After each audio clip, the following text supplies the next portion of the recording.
I'm meteorologist Chris Kubal. Here's a look at conditions across central Iowa as our winter storm wraps up. We have snow still into the metro, light to moderate snow in central and southern Iowa. Here's a look at snowfall totals so far, and these numbers likely going to change. A couple of them are a little bit dated at this point, but I want to give you a sense on what has fallen and still the little bit of potential that is left. So topping our list, southern Iowa communities, Lacona just shy of 11 inches, Melcher Dallas at 10, Knoxville 8.5, Pella 8.5. And then you start to get down into Lavilia and Sheraton, New Virginia, all around 8 inches. Up into the metro, West Des Moines checking in at 6, Urbandale 5.5. And again, some of these are a little dated and we'll likely see some updates as we continue on. This shot coming in from Sheraton in an unofficial amount coming in of 9 inches there on the patio table, on the deck in Lacona as well. This was that top spot there nearing 11 inches as you see from that ruler. Still snowflakes flying. There's plenty out there as we wrap up our weather impact alert day. Light to moderate snow over eastern Iowa. Still there is some out there yet to get through for the metro, but amounts from here on out will be limited. I'd say everything less than an inch in the metro. A little bit more as you move your way eastward. Oskaloosa, Albia, Toma still could get another inch or two out of this as it does wrap up.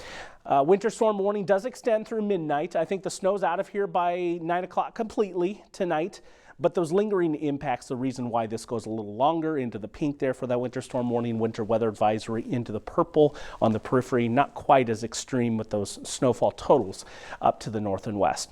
So we're seeing impacts on the roads. And they could return again on Friday. That's going to be a big story, I think, as wind starts to increase from the south, blowing, drifting snow in wide open areas. I've hoisted a weather impact alert day for this. But another winter storm trying to target us for Saturday as well. A lot to get through in this forecast. Here's a look at those roads, partially to completely covered roadways as of 4:20 on this Wednesday afternoon. And we're likely going to see this extend through the evening commute. A look down into Osceola, this Highway 34 as it goes over I-35, and you can see on the 4 lanes there's not a lot of pavement to be had, and what pavement does show up still could have some of that ice being compacted by tires as it goes over that snow. So the Wednesday evening commute is going to be poor. On Thursday, we're looking at fair conditions. I think there's some residual impacts on those lesser traveled roads. You should be good as you move on to those main arterials to get into work. So much better for Thursday and should be good to go on Thursday evening. But again, going into Friday, things will change. Snowflakes wrapping up again, I think completely for central Iowa by 9 o'clock. Temperatures really starting to drop and we'll see overnight lows going well sub-zero. Futurecast is underdone with the snow here as it does get out of here, but it is most definitely out there flying and giving us those impactful snow totals. Here's the temperatures tomorrow morning under clear skies, anywhere from 0 to 10 degrees below zero. Those wind chills even worse out of this one. We have 5 below slated here for tonight.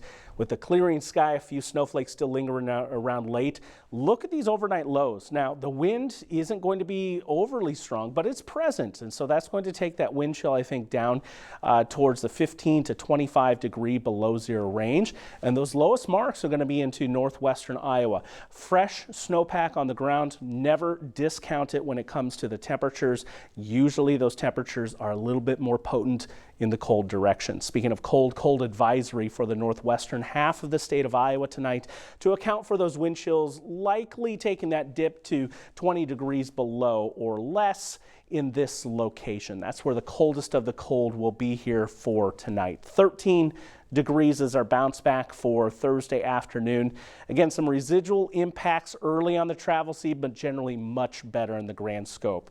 I want to focus on Friday because we're giving another weather impact alert day for that blowing and drifting snow in the open. I think this is going to be problematic. That fresh fluff of snow is loose, and we're going to have a strong wind, and we're talking wind gusts reaching up 35, 45 miles per hour.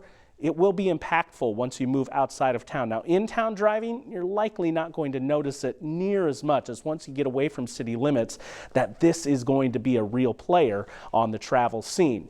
Thursday morning at 9 o'clock, you'll notice those winds already strong, but growing stronger through the afternoon. Now, temperatures will be warming close to freezing. That will help make that snow squat down a little bit, less easily moved. So I think the worst of the conditions through midday and early afternoon before those temperatures do pop up enough. Take it easy out there. East-west roads will be the most impacted. There's also a pop of snow through the day on Friday as well. Afternoon going into evening, more so over eastern Iowa, but this will produce us some light amounts. Not a huge amount here, generally less than an inch, but something to pay attention to.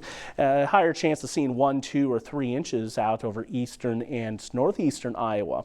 Still more snow in the works for Saturday. About a 70% chance we're calling for another winter storm trying to target central Iowa. The heart of it passing well to the south. And as we look at the winter storm probability, still looking at some impact across the majority of Iowa. Now, there are some differences we're tracking in this forecast in the data. There are some questions surrounding the placement on where that heavy snow band's going to be, and therefore the amounts and where they're going to show up at. I do think there's going to be a decent opportunity for more plowable snow across central Iowa. We'll add to our snowpack, and winter is definitely paying us a payback. Then we're back to that cold as we enter next week. There's a cold stretch from Sunday all the way through Thursday. I think the worst of it's going to be Tuesday and into Wednesday. We're going to give that stretch, that 2-day stretch, a weather impact alert day status for now. And that may need to stretch either side, depending on those specific conditions. But what I'm concerned with here is wind chills reaching down towards that 25 and 35 degree below zero range. You see the air temperature is bad enough, especially through the overnights, going back into the double digits below zero. Highs a couple of degrees above zero. We will start to pull out of this cold snap by next weekend, but still a whole lot of activity to track here as we go through the next 7 days, whether it be snow, blowing snow, or that dangerous cold. We'll keep you updated right here on Local 5.